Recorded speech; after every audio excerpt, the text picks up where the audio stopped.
हमारे सभी दर्शकों को सादर प्रणाम। जय श्री कृष्ण। आज के इस वीडियो में मैं एक राजयोग भी बताऊंगा और इसके साथ ही मैंने कुछ कुंडलियां भी सेलेक्ट की है, एक दो, और कुछ प्रश्न भी सेलेक्ट किए हैं। उन लोगों को जवाब भी इसी वीडियो के माध्यम से दूंगा। उन्होंने कमेंट किए हैं, उनके जवाब उनको आज इस वीडियो में दिए जाएंगे, लेकिन कुछ सेलेक्टिव ही हैं। तो यदि आपके भी प्रश्न हैं तो आप इस वीडियो पे अवश्य करें। आने वाले समय में धीरे धीरे सबका नंबर आएगा, सबको जवाब मिलेगा। मेरी कोशिश यही रहेगी कि सबको मैं जवाब दे पाऊँ और सबकी समस्याओं का समाधान कर पाऊँ। तो आप हमारे चैनल पर बने रहें। यदि आप पहली बार हमारे इस वीडियो को देख रहे हैं तो हमारे चैनल को सब्सक्राइब अवश्य करें और साथ ही इस वीडियो को शेयर भी अवश्य करें। तो आज हम बात करेंगे एक विशेष राजयोग की। यह राजयोग कैसे बनता है, इस योग को समझने के लिए हमें सबसे पहले तो इस चार्ट को समझना होगा, राशियों को समझना होगा, राशियों के स्वामी। यहाँ पर मैंने सभी राशियों के नाम लिखे हैं, उनके स्वामी भी आगे लिखे हुए हैं और उन राशियों के अंक भी लिखे हुए हों, क्योंकि कुंडली जो है उसमें राशियों के अंक ही लिखे हुए होते हैं, वहाँ पर राशियों के नाम नहीं लिखे हुए होते।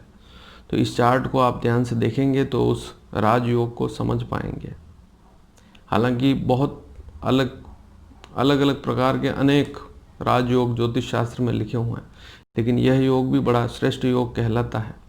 इससे व्यक्ति को धन संपत्ति, विशेषकर नौकरी से आय संपत्ति सभी की प्राप्ति होती है। तो आप सबसे पहले यहाँ पर देखें कि ये जो राशियाँ हैं, मेष वृश्चिक का स्वामी मंगल है, वृषभ तुला का स्वामी शुक्र है, मिथुन और कन्या का स्वामी बुध है, कर्क का स्वामी चंद्रमा है, सिंह 5 अंक का स्वामी सूर्य है। इस प्रकार से सभी अंकों को समझ लें, उनकी राशि, उस अंक की राशि क्या कहलाती है। जैसे 5 अंक है तो वह सिंह राशि कहलाएगी, उसका स्वामी सूर्य कहलाएगा। तो इसे इस चार्ट से आप समझ सकते हैं। इस चार्ट को अच्छी तरह से आप याद कर लें, या याद नहीं कर पाएँ तो उतार लें। अब मैं आपको एक कुंडली बताता हूँ, सिंपल कुंडली देखें, आप ध्यान से देख लें इस कुंडली को। यहाँ पर सभी भाव लिखे हुए हैं इस कुंडली में। प्रथम भाव, द्वितीय भाव, तृतीय, चतुर्थ, पंचम, षष्ठ या छठा भाव, सप्तम भाव, सातवां भाव, अष्टम, नवम, दशम, एकादश, द्वादश, सारे भावों के नाम लिखे हैं। ये भाव फिक्स नाम हैं, यही इनके नाम होते हैं। जहाँ लग्न या प्रथम भाव लिखा है वह हमेशा लग्न और प्रथम भाव ही कहलाएगा। तो आज जिस राजयोग की चर्चा कर रहा हूँ वह राजयोग का योग यदि किसी कुंडली में है तो अच्छा धन संपत्ति लाभ व्यक्ति को मिलता है। और राजयोग का अर्थ यह हुआ कि व्यक्ति बहुत अच्छी स्थिति में होता है, ज़्यादा उसको संघर्ष जीवन में नहीं करना पड़ता है, अनायास ही सफलता उसे मिल जाती है। बहुत सी बार हमने देखा है। और इस योग को समझने के लिए आप देखें कि द्वितीय भाव का स्वामी और एकादश भाव का स्वामी, यहाँ पर एकादश भाव और द्वितीय भाव, दूसरा भाव, दोनों भाव देखें। द्वितीय भाव में जो राशि है उसका कोई न कोई स्वामी है। आपकी कुंडली में भी देखें, मान लीजिए द्वितीय भाव में 1 का अंक लिखा है तो द्वितीय भाव का स्वामी मंगल होगा। इसी प्रकार से यदि एकादश भाव में, क्योंकि सभी भावों को समझना अति आवश्यक है, कौन सा भाव क्या है तो उसे समझना बहुत ज़रूरी है। तो यदि आपके दूसरे भाव में 1 लिखा हुआ है तो उसका स्वामी मंगल हुआ। इसी प्रकार से एकादश को भी देखें, एकादश 11वां भाव जो है वहाँ पर जो भी अंक लिखा है उसका स्वामी जो है वह वहाँ की राशि से देखेंगे। एकादश में जो भी राशि लिखी हुई है, जो अंक लिखा हुआ है उसका स्वामी आप समझ लें। मान लीजिए 1 और 8 लिखा है तो मंगल हुआ, 2 और 7 लिखा है तो शुक्र होगा। इसी प्रकार से समझना है। तो इस योग को समझने के लिए द्वितीय भाव और एकादश भाव दोनों के स्वामी यदि दशम भाव में बैठ जाएं, कुंडली का दशम भाव ध्यान से देखें, यहाँ पर दूसरे भाव का स्वामी और 11वें भाव का स्वामी दोनों यदि दशम भाव में बैठ जाएं तो यह स्थिति कई कुंडलियों में हमने देखा बहुत अच्छी होती है, व्यक्ति को अच्छे अच्छे लाभ मिलते हैं, जो भी काम करेगा उसमें सफलता भी मिलेगी और पद प्रतिष्ठा बढ़ती है, मान सम्मान बढ़ता है। और यदि इन दोनों ग्रहों पर किसी शुभ ग्रह की दृष्टि पड़ जाए, जैसे गुरु की दृष्टि पड़ जाए, तो और भी अच्छी स्थिति हो जाती है। क्योंकि धन देने वाला कौन है, आय देने वाला कौन है, गुरु है। गुरु की कुंडली में स्थिति बहुत अच्छी है, तब आप यह समझ लें कि धन आय दोनों अच्छी रहेगी और उससे व्यक्ति को अच्छा पद, अच्छी प्रतिष्ठा उसको मिलेगी, यश मान सम्मान की प्राप्ति होगी। तो गुरु की स्थिति भी ऐसी कुंडली में अच्छी होनी चाहिए। दूसरे भाव का स्वामी, 11वें भाव का स्वामी अस्त नहीं होना चाहिए, तभी यह योग अच्छा रहेगा। और बलवान युवा अवस्था में ग्रह होने चाहिए, अच्छी अवस्था में 10 डिग्री से 20 डिग्री के बीच में हो या 10 से 22 डिग्री के बीच में हो, तब भी ग्रह बलवान होता है।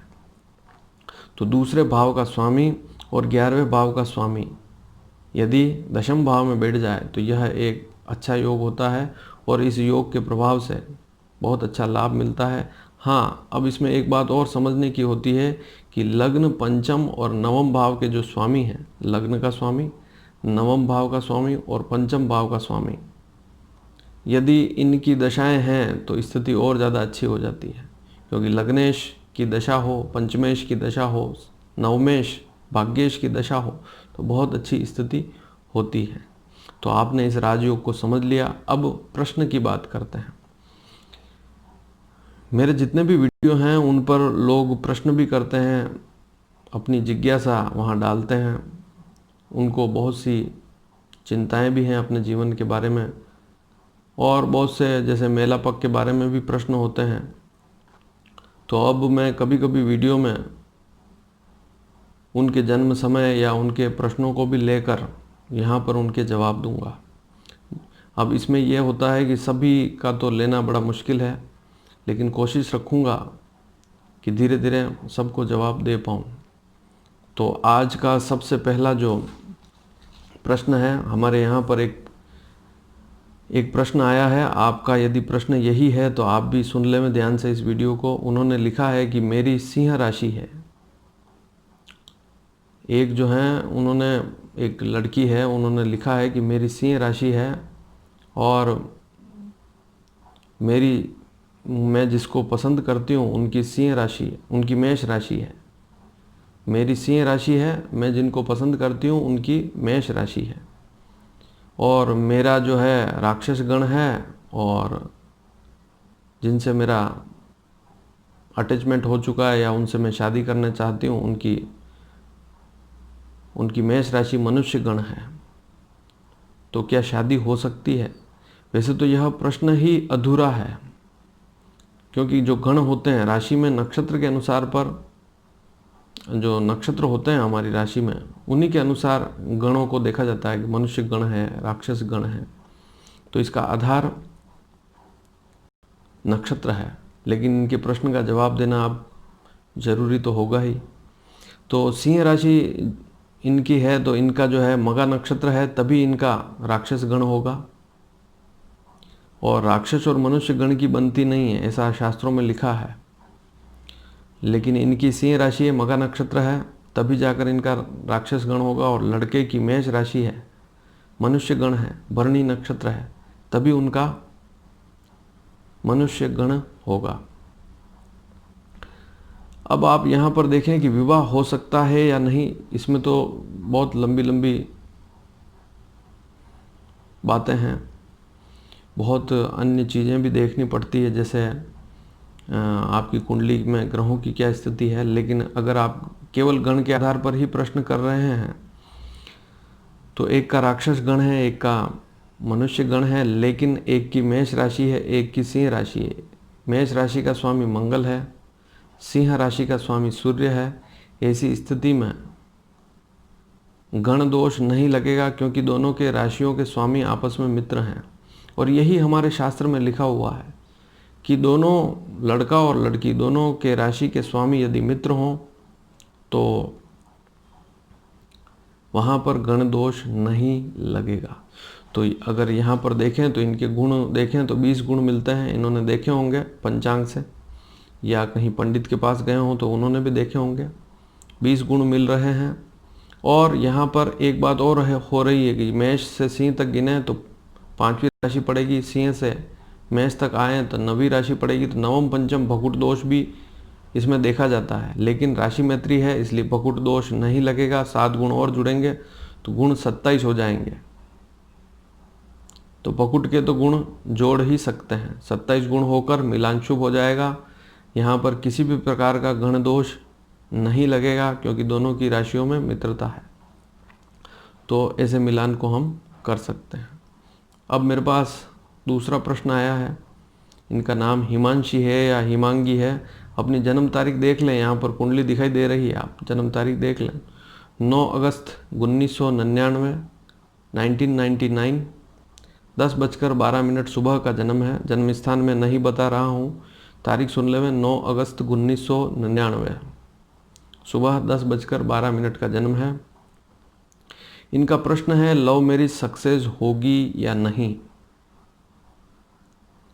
सबसे पहले तो लव मैरिज कैसे देखते हैं, प्रेम विवाह कैसे देखते हैं, इस कुंडली को ध्यान से देखें। यहाँ पर कन्या लग्न की कुंडली है और इस कुंडली में पंचम का स्वामी शनि है और सप्तम का स्वामी गुरु है। दोनों अष्टम भाव में बैठे हुए हैं। शनि गुरु की युति हो रही है, इसलिए प्रेम का योग तो बनता ही है, प्रेम विवाह योग अवश्य बनता है। अब इस कुंडली में एक बात और हो रही है कि इसका जो सप्तम का स्वामी जो गुरु है, अष्टम में शनि, नीच शनि के साथ बैठा हुआ है और इन दोनों पर मंगल की भी दृष्टि है। इसके साथ ही इसमें एक महत्वपूर्ण बात यह भी है कि सप्तम भाव जो है उस पर राहु की भी दृष्टि है। तो यहाँ पर देखें तो राहु का भी प्रभाव है सप्तम भाव पर। अब यहाँ पर एक चीज़ और देखें कि शनि शुक्र के नक्षत्र में है। पंचमेश शनि शुक्र के नक्षत्र में है। शनि भरणी नक्षत्र का है इनका। अगर इन्होंने कुंडली पूरी बनाई हो, बड़ी बृहत कुंडली बनाई हो, तो उसमें इनको दिख जाएगा कि शनि के आगे भरणी नक्षत्र लिखा हुआ है। तो शनि शुक्र के नक्षत्र पे है, इस कारण से भी मन में प्रेम प्रकट होता है, भावनाओं में प्रेम प्रकट होता है, किसी से प्रेम होने के योग बनते हैं। अब इस कुंडली में देखें तो मंगल की दोनों पर दृष्टि है। पंचम भाव में केतु है, केतु 5वां। इनकी कुंडली में पंचम भाव में केतु है। यह चिड़चिड़ा बनाता है, बहुत ज़्यादा गुस्सा देता है, बातचीत में बड़ा उग्र होता है। तो आप बातचीत में बड़े उग्र होंगे, ये बात बिल्कुल पक्की है। थोड़ा सा ध्यान रखें बातचीत में, क्योंकि ससुराल जाना है, आप लड़की हैं और ससुराल जाएंगे तो वहाँ भी आपको बातचीत में थोड़ा सा ध्यान तो रखना ही पड़ेगा। और अभी तो अकेले हैं, फिर एक जोड़ा बन जाएगा तो वहाँ पर आपको थोड़ा सा अपनी वाणी पर संयम रखना होगा, क्योंकि मंगल दूसरे भाव में अकारक स्थिति में है। दूसरा भाव जो होता है उसमें मंगल अच्छी स्थिति में नहीं होता है, चाहे किसी भी राशि में हो। हमारे शास्त्रकारों ने लिखा है कि दूसरे भाव में जो मंगल बैठा हुआ है वह अच्छी स्थिति में नहीं होता है, वह कुटुंब में किसी न किसी प्रकार से बिगाड़ा करता है। लेकिन अब यहाँ पर एक बात और है कि मंगल जो है, इस कुंडली में मंगल जो है उसकी शनि और गुरु पर दृष्टि है और यहाँ पर देखें तो सप्तम भाव में राहु की दृष्टि है, शनि की चंद्रमा पर दृष्टि है। इसी प्रकार से शनि की यहाँ पर देखें तो पंचम भाव में भी दृष्टि है। ये सारी स्थितियाँ, शुक्र इनका सिंह राशि का है, ये अच्छा नहीं होता है। मैं पूर्व में भी एक वीडियो में बता चुका हूँ कि शुक्र यदि सिंह राशि का हो तो फिर व्यक्ति विचारशील होता, क्योंकि चंद्रमा पर भी शनि की दृष्टि होने के कारण ज़्यादा विचार करेंगे तो विवाह में देरी होती जाएगी। इनकी दशाएं काफ़ी अच्छी चल रही है, ये एक प्लस पॉइंट है। दूसरा, इनका लग्नेश लाभ भवन में बैठा हुआ है, कोई प्लेनेट अस्त नहीं है। वैसे तो एकादश भाव में कोई भी प्लेनेट बैठ जाए अच्छी स्थिति होती है, लेकिन सूर्य राहु की ग्रहण युति भी कहते हैं, लेकिन ग्रहण ऐसे योग नहीं बनता है, ग्रहण योग ऐसे नहीं बनता है। अगर आप चाहें तो मेरा वह वीडियो भी अवश्य देखें। तो इनको अभी वर्तमान में कन्या लग्न है, शनि की दशा चल रही है। शनि की दशा इसमें मध्यम होती है कि क्योंकि मूल त्रिकोण राशि इनकी शनि की जो है 6ठे भाव में है। शनि वैसे तो देखें तो इसमें ठीक ठीक रहता है। शनि की दशा चल रही है 10 नवंबर 2012 से 10 नवंबर 2031 तक चलेगा। शुक्र जो है वह भी व्यक्ति को शौकीन बनाता है। शनि जो है शुक्र के नक्षत्र में है, और शनि की चंद्रमा पर दृष्टि, ये कन्फ्यूज़न वाली स्थिति जो है इसे हटा देवें आप, और आप एक पन्ना रत्न धारण करें। इससे आपका नौकरी कामकाज बहुत अच्छा योग है, आपकी कुंडली में अच्छी नौकरी के योग भी बन सकते हैं। अब विवाह की बात करें, क्योंकि आपका मूल प्रश्न तो यही है कि विवाह करें या ना करें, तो थोड़ी सी शक्ति लगाएं, एक पन्ना रत्न धारण करें। यदि प्रेम विवाह करते हैं तब भी ठीक रहेगा, कोई समस्या वाली बात नहीं। लेकिन कुछ बातों पर जो मैंने प्रकाश डाला है उस पर थोड़ा सा ध्यान देवें कि आपकी कुंडली में मंगल दूसरे भाव में है, केतु पंचम भाव में है। अपनी उग्रता और अपनी बातचीत का जो ढंग है उसमें थोड़ा सा परिवर्तन करेंगे तो आपके पति के साथ, होने वाले पति के साथ आपकी स्थितियाँ, प्रेमी के साथ आपकी स्थितियाँ अच्छी रहेगी। अब मेरे पास एक तीसरा प्रश्न आया है कि मेरा एक वीडियो था संतान पक्ष वाला, उसमें पंचम में राहु, मैंने बताया था कि पंचम में राहु हो, वृषभ राशि पर हो तो थोड़ी समस्याएं रहती है, शिक्षा में बाधा रहती है। तो इन्होंने पूछा है कि मेरा जो है इसमें उन्होंने कुंडली डाली है और उसमें कहा है कि पंचम भाव जो है उसमें राहु बैठा हुआ है वृषभ राशि पर, मकर लग्न की कुंडली है। हालांकि मकर लग्न में राहु इतना बुरा नहीं होता, लेकिन फिर भी पंचम भाव में राहु है। अब आपने केवल प्रश्न जो किया है बहुत सूक्ष्मता से कर लिया कि पंचम भाव में राहु है वृषभ राशि पर तो क्या होगा, ऐसे नहीं देखा जाता। अच्छा, आपने यह भी नहीं कहा कि मुझे संतान संबंधी समस्याएं हैं या मुझे शिक्षा में बाधा है या मेरी आयु क्या है, ये तो आपने बताया ही नहीं। आपने कहा कि पंचम में राहु है, तो केवल एक राहु के कारण स्थितियां खराब नहीं होती हैं। और मान लीजिए अगर आप परेशान हैं तो आपने पूछा है कि उपाय क्या करें इसके, संतान आपको नहीं हो रही है या शिक्षा में बाधा है, तो इसका उपाय यही है कि राहु के लिए हम मलिन लोगों की सेवा करें। फटे पुराने कपड़े पहने हों, रोड के किनारे रहते हों, बहुत ही दरिद्र स्थिति में हों, गरीब हों, ऐसे लोगों को बुधवार के दिन आप भोजन देवें तो आपको लाभ मिलेगा। यही राहु का सबसे बड़ा उपाय है। कचरे बिनने वाले लोग हों, उनको भी अगर आप कुछ देते हैं, भोजन देते हैं, तो आपको श्रेष्ठतम लाभ की प्राप्ति होगी। एक बात ध्यान रखें, जितना अधिक और महंगा उपाय करेंगे, अधिक मात्रा में महंगे उपाय करेंगे तो आपको कोई भी लाभ नहीं मिलेगा। सिंपल उपाय करने हैं तो बुधवार के दिन भोजन कराएं। जैसे आपने देखे हो अंधे होते हैं बच्चे बहुत से, उनके विद्यालय भी हैं, ऐसी संस्थाएं भी हैं, वहाँ पर भी अगर आप भोजन कराते हैं बच्चों को तब भी आपको लाभ मिलेगा। राहु के दोष दूर होते हैं। राहु के दोष दूर करने के लिए यहाँ पर हमें हनुमान जी की उपासना करें तब भी शुभ रहेगा। तो ये मेरे पास एक प्रश्न आया था कि पंचम में राहु है, वृषभ राशि का है, मकर लग्न है, तो क्या होगा।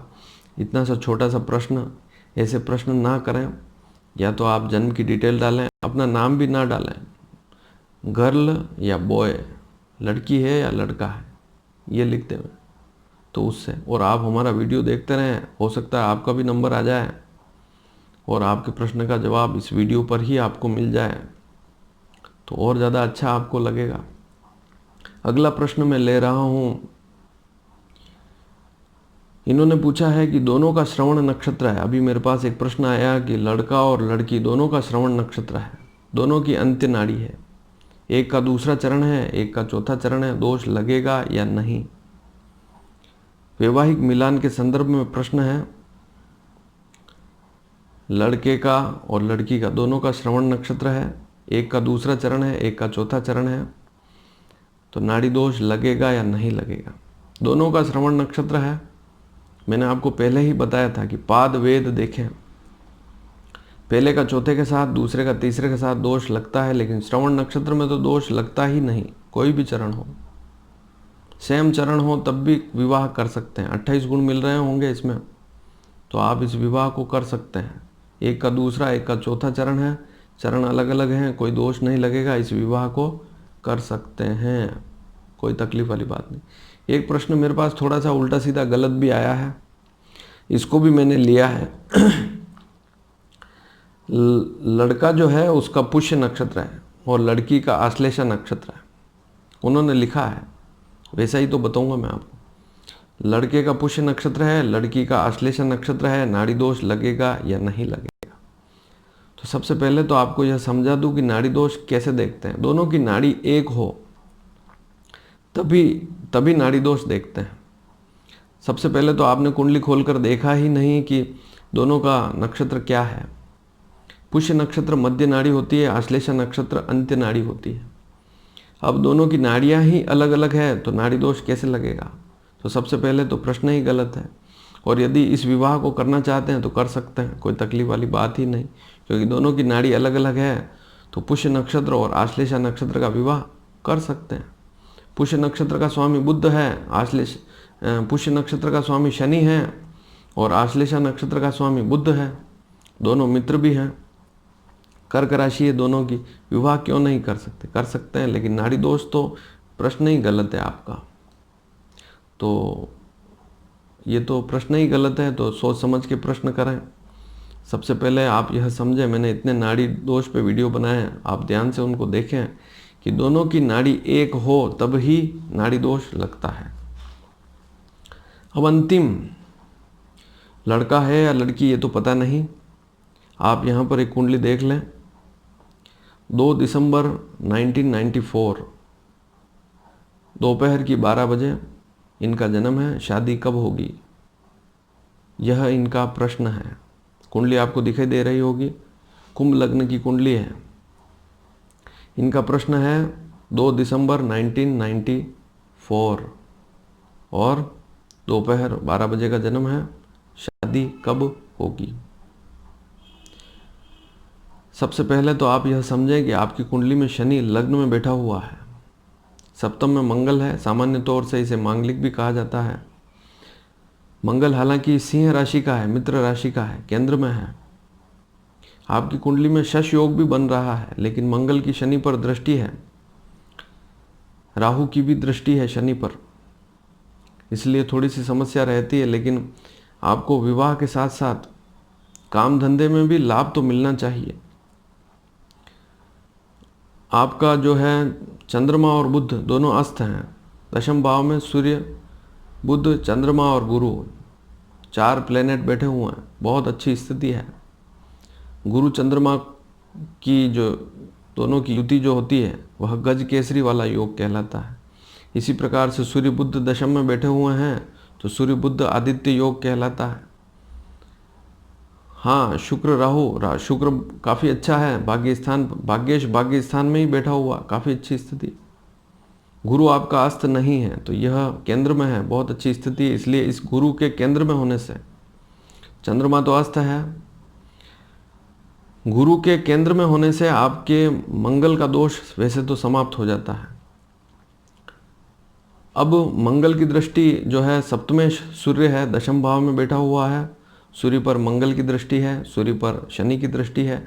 लेकिन हमारे शास्त्र जो हैं उसमें लिखा हुआ है कि शनि की दृष्टि सूर्य पर पड़े। हालांकि शनि की दृष्टि को बहुत खराब कहा है, लेकिन सूर्य का कुछ नहीं बिगड़ता। सूर्य की दृष्टि यदि शनि पर पड़े तो ज़्यादा स्थिति खराब हो जाती है। लेकिन यहाँ पर शनि की दृष्टि गुरु, चंद्रमा, बुध पर भी तो है। गुरु विवेक है, चंद्रमा मन है, माता है, माँ की स्थिति है, सूर्य पिता की स्थिति है, बुध ज्ञान है, शनि लग्न में काफ़ी अच्छी स्थिति में है। अब आपकी देखें कि 18 जून 2010 से 18 जून ये जो है बुध की दशा चल रही है, 18 जून 2010 से 18 जून 2027 तक चलेगी। तो बुध की दशा तो इस कुंडली में काफ़ी अच्छी होती है। आपके नवांश का स्वामी, नवांश जो है वृश्चिक नवांश है, वो कुंडली यहाँ पर नहीं डाली है। नवांश जो चार्ट है उसका स्वामी मंगल है, मंगल केंद्र में बैठा है। इस हिसाब से तो जल्दी ही शादी हो जानी चाहिए, लेकिन आपका विवाह जल्दी क्यों नहीं हो रहा? आपकी उम्र 26 साल की हो गई। नवांश का स्वामी यदि केंद्र में हो, सीखने लायक बात है, तो विवाह जल्दी हो जाता है, कम आयु में ही विवाह हो जाता है। लेकिन आपकी उम्र देखें तो यहाँ पर तो 26 साल हो गए हैं। तो इसे तो अधिक ही कहेंगे। 21, 22, 23 में विवाह हो जाता है नियम से देखें तो, क्योंकि शनि की दृष्टि है सप्तम भाव में। विवाह कब होगा? आप देखें तो शनि मंगल की दृष्टि अच्छी नहीं होती है। शनि लग्न में बैठा है, मंगल सप्तम में बैठा है, इन दोनों की आपस में जो दृष्टि है अच्छी नहीं होती। किस दिशा में होगा? पूर्व या दक्षिण। आप जहाँ रहते हैं वहाँ से पूर्व या दक्षिण दिशा में। सप्तम में सूर्य की राशि है, सूर्य जो है सूर्य की सिंह राशि पूर्व की राशि है, और सप्तम में मंगल बैठा हुआ है, तो आप मंगल जो है उसकी दक्षिण दिशा है, तो पूर्व और दक्षिण दिशा आप ले सकते हैं। आप जहाँ रहते हैं वहाँ से पूर्व और दक्षिण दिशा में खोज करें लड़की की, या आप लड़की हैं तो लड़के की खोज करें। तारीख आपने देख ही ली, 2 दिसंबर 1994। ज़्यादा जानकारी यहाँ देना ठीक नहीं है कि क्या नाम है आपका, कहाँ जन्म हुआ है। आप अपनी कुंडली से समझ लें, अपनी जन्म तारीख से समझ लें। तो आपकी शनि लग्न में बैठा है, सप्तम में देख रहा है, तो ये देरी कर सकता है। ध्यान नहीं देंगे तो यह स्थिति अप्रैल 2022 तक चली जाएगी। अप्रैल 2022 बाद ही आपका विवाह होगा, तो इस पर थोड़ा सा ध्यान देवें। चंद्रमा आपका नीच का है, लेकिन गुरु साथ में बैठा हुआ है, इसलिए चंद्रमा को नीच ना माने। चंद्रमा बहुत अच्छी स्थिति में है। अब यह है कि चंद्रमा अस्त हो गया है, तो यहाँ पर आप थोड़ा सा क्या है कि सूर्य को भी कभी कभी जल चढ़ाया करें। शनि लग्न में काफ़ी अच्छी स्थिति में, अच्छा पद मान सम्मान मिले, अच्छी नौकरी मिले, तो आप कोशिश भी करते रहें। आपकी नौकरी अच्छी लग सकती है, अच्छा पैसा मिल सकता है, अच्छा मान सम्मान मिल सकता है। तो सबसे पहले तो ये आपके पास यदि पैसा होगा, मान सम्मान होगा, नौकरी अच्छी होगी। आपने यह लिखा नहीं कि आपकी नौकरी कहाँ है, कैसी है, लेकिन आपकी कुंडली देखकर लगता है कि योग तो अच्छे हैं आपकी कुंडली में। थोड़ा सा और प्रयास करेंगे तो और अच्छी उपलब्धि मिलेगी। जब जेब में पैसा आएगा तो विवाह वाली स्थिति और ज़्यादा अच्छी हो जाएगी। और विवाह में रुकावट का कारण क्या है? शनि मंगल की आपस में जो दृष्टि है, लग्न सप्तम में बैठे हुए हैं, यह ज़्यादा गंभीर स्थिति हो जाती है। तो अगर देखें तो इसमें योग की स्थिति देखें तो यहाँ पर अप्रैल 2022 बाद योग बन ही जाएगा, लेकिन पहले ही कोशिश करें तो ठीक रहेगा। हाँ, यहाँ पर सूर्य बुध की भी युति है, तो पसंद वाली स्थिति भी आती है। बहुत सी बार व्यक्ति बहुत ज़्यादा पसंद वाली चीज़ें भी, मान लीजिए आप ज़्यादा नखरे करेंगे या ज़्यादा समय ख़राब करेंगे तो वह भी ठीक नहीं। लड़कियां आती है, समझ में आती है, या लड़के, आप लड़की हैं और लड़के आ रहे हैं, समझ में आ रहे हैं, तो ज़्यादा नखरे ना करें, कर लें विवाह तो ठीक रहेगा। 19-20 चलता है। ज़्यादा आप पैकेज देखेंगे अगले व्यक्ति में भी, तो फिर क्या है कि उसमें आज के समय में देरी होने का कारण ही यही है। खुद का भी पैकेज अच्छा होना चाहिए, और जिससे विवाह कर रहे हैं उसका पैकेज भी बड़ा ज़बरदस्त होना चाहिए। तो आज मैंने 6 कुंडलियाँ ली है, और इनको चाहिए कि मंगल सप्तम भाव में है, केवल सूर्य की आराधना करें, सूर्य की पूजा करें, और इसके साथ ही भगवान विष्णु की अधिकतम उपासना करें, और देवी के भी मंत्रों का जाप करें। दुर्गा चालीसा है, या आपको जो भी देवी के मंत्र याद हैं उनका पाठ करें। देवी के मंदिर में जाएं, वहाँ दर्शन करें, तो आपको लाभ मिलेगा। शुक्र राहु साथ में बैठे हुए हैं, बुद्धि खराब करते हैं, तो राहु के लिए भी कभी कभी आप गरीबों की सेवा करें। जो फटे पुराने मैले कपड़े पहने हुए लोग हों उनकी सेवा करें। जो मलिन लोग हों, जिनके पास कपड़े नहीं हैं, जिनके पास व्यवस्थाएं नहीं है, रोड पर रहते हैं, उनकी सेवा करने से आपको लाभ मिलेगा, और आपकी मानसिक स्थिति भी अच्छी रहेगी। आपकी जो भौतिकवादिता वाली जो स्थिति है, ज़्यादा भौतिकतावादिता ठीक नहीं होती है, तो शुक्र राहु की युति ठीक नहीं है, तो ये उपाय करेंगे तो आपके लिए ठीक रहेगा। तो 6 लोगों के प्रश्न मैंने लिए हैं इस वीडियो में। धीरे धीरे जब भी समय मिलेगा, अगर योग बना तो आपकी कुंडली भी इस वीडियो में आ सकती है, आपका प्रश्न भी इस वीडियो पे आ सकता है। तो आप चाहें तो अपने प्रश्न डालें, लेकिन प्रश्न अधूरे ना डालें। धन्यवाद। जय श्री कृष्ण।